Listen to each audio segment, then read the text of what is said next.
kind of set this up. And so the very first part of it looks just like the, I put a comment right here. These two terms look just like the Euler's method.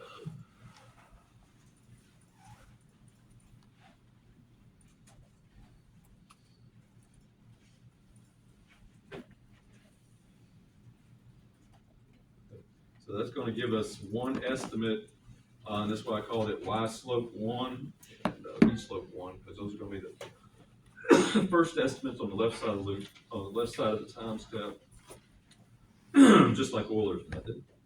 And then the next thing we're going to do is kind of track this out to the end of the time step. So we get a V at the end of the time step by following the V slope out through delta t. So that gives us a rough idea of what V is at the right side of the step. And we'll use that the Y slope, the second value for the Y slope is going to be the V at the end point. Okay. Does anybody have any questions on that?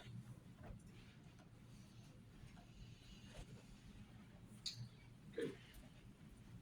And then once we got the Y at the end, we can follow the V slope out to, I can put some comments out here. So these are going to be,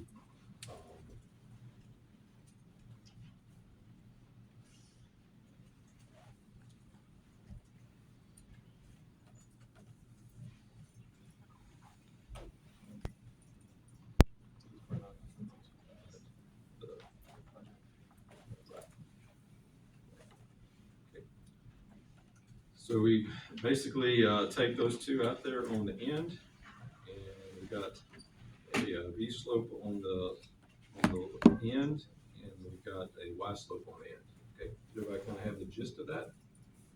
This is just a hand waving point. We're going to come back and kind of show why these work a little bit more formally. All right, so what the Hoynes method then just takes an average of these two slopes. It just kind of almost stands to reason that the slope is, over the whole time step is not necessarily the slope on the left, and it's not necessarily the slope on the right, but probably some way if we average those two, that would be a better estimator. So it just takes the average of these two and then marches by putting these on together. Okay. Anybody have any questions on that? Okay, so let's go and see if we can take our, I do kind of like this because this gives us gives us an error right here. Let me see what this in divisions is set up. We got 20 divisions. And let's look at the Euler spring. It's also got 20 divisions, and it's also got error. So let's actually run these two things back to back and kind of see which one does better in terms of the error. Okay. And then we'll modify the other one. So let's say octave.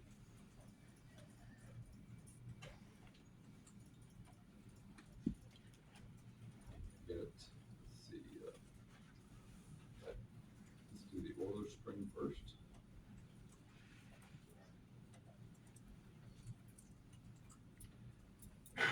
Just really poorly, and let's see what we got. We've got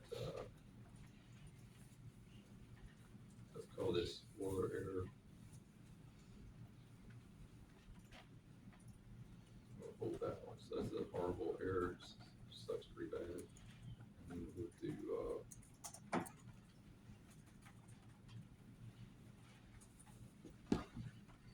let's say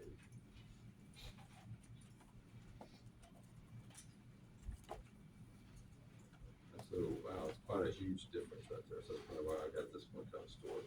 So the Hoynes method is a lot more accurate for big time steps. We get really small time steps, not as much, but that method, that's the idea behind these. We didn't really find one. Actually, I would say we found one that we could kind of break. So there's a kind of an issue about what we call stiffness of initial value problems. And when the very first derivative is very spiky at the get-go, it becomes very sensitive to our time step and the Euler's method can, wheel, diverge. This one's not terrible, and we could probably reel it in by taking a smaller, larger number of divisions or a smaller time step. But the, probably the easier way to do that is to use an improved method. So let's kind of program, let's go to what we did, I guess, on Thursday. And let's take the two codes we did and let's make Euler, or excuse me, one, method versions of the codes. Okay. Y'all think y'all could do this for the homework?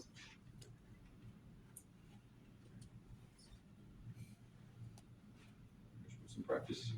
Yeah, there's Okay, let's do some